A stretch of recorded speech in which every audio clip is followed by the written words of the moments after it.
Please consider visiting the links that appear on screen or clicking on the links in the description to support this endeavor. It means the world to me, and it helps me to be able to share these devotionals each morning. Thanks in advance for your support, and God bless you. Hello and welcome to Inspirations with Dr. PJ. Topic: Jesus, the light of the world. Psalms 18 gives us a very good picture of what it seems like when we are surrounded by darkness. How the Lord is bathing us in His light and showing us how to find hope in difficult situations. If you notice, the writer is testifying that the Lord will light, which means at that moment, pay attention. It means at that moment, He Himself is in darkness and looking forward to Christ to light the way for him. He's saying the Lord will light. God has not come to him yet, but he knows Christ is working on his behalf. It's kind of hard at times to be hopeful when darkness just lingers on as if it would never stop. Just go on and on and on. It's like it's never going to end. But just remember, we serve a God of hope, and that He's always there, always faithful, a promise keeping, a light in darkness. Jeremiah said he felt like God had forsaken him. He felt he was in a dark place and could not find his way. You see, Jeremiah had been beaten. His teeth were knocked out. Can you imagine? He said he hurt so bad that it felt like his skin was being peeled off of his body. Now, believe it or not, I can relate to that because I have RSD. It's a crippling disease.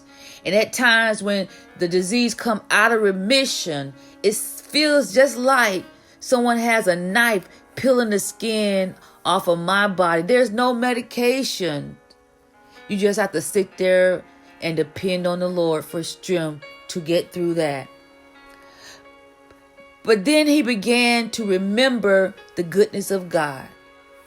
Even though his teeth were knocked out, he bleeding and in much pain, his mind went back to how good God had been, how the good outweigh the bad, and how he would have been consumed but God.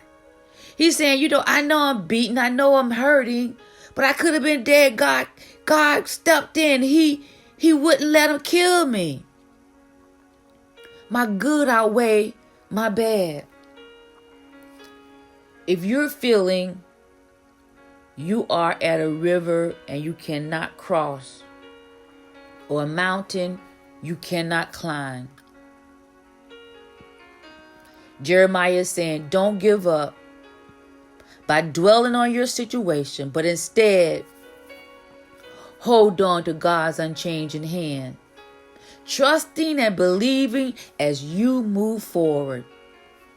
See, there was a man by the name of Jairus who came running to Jesus in a panic. He needed a miracle, and he knew Jesus was the only answer. Even though Jairus has faith, he's seen Jesus work before, he still was afraid because his baby girl was dying. Or we know how we are when it comes to our children. Jesus told him, calm down, Jairus, and get this earthly rational thinking under control. We've all heard the saying, if you're going to pray, don't worry. And if you're going to worry, then don't pray.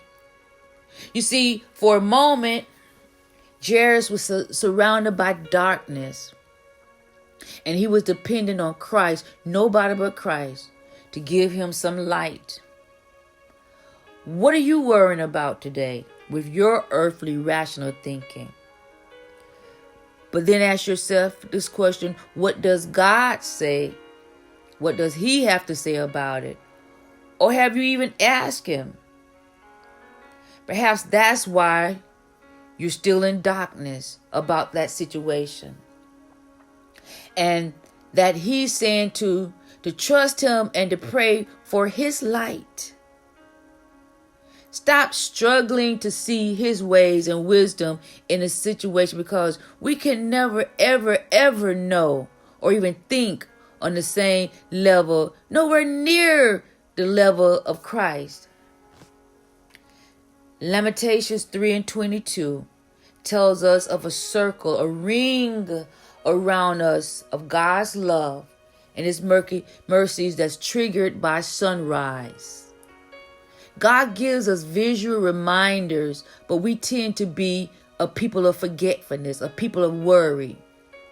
The Father of creation, He sends the sunrise every morning to remind us of His faithfulness and that He is all we need to make it through a difficult, dark day. Wait.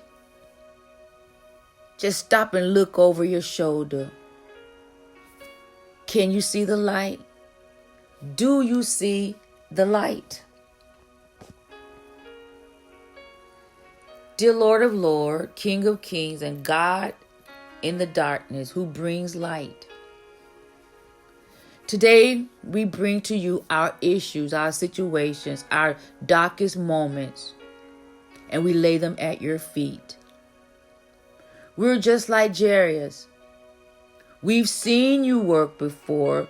We've seen you move mountains. We've seen you work miracles. We know who you are, and yet we ask for your guidance as we strive to see this situation as you would have us to see it.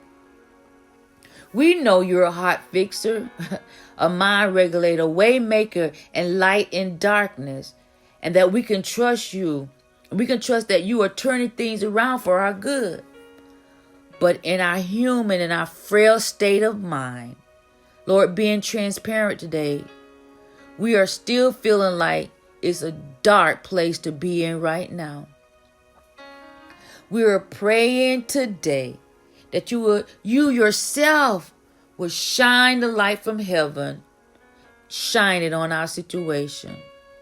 Like Jeremiah, he had experienced so many hardships, but at the end of the day, he was able to write that you came to his rescue and you shined the light on his situation, and regardless of the physical pain he was experiencing, that the spiritual and emotional help he received from you made all the difference. Hebrews 13:8 encourages us that you are the same yesterday, today, and forevermore. Lord, you don't love Jeremiah no more than you love us. You don't love Moses, Peter, Paul, none of the disciples. You don't love none of them no more than you love us. You're a God that we can depend on because you will never ever let us down. So today I thank you for your grace, and I have confidence that you will always be there for me throughout eternity, shining your light on me, shining your light in the time of darkness, being that light that stands on a hill, allowing us to see your mercies. We love you, God.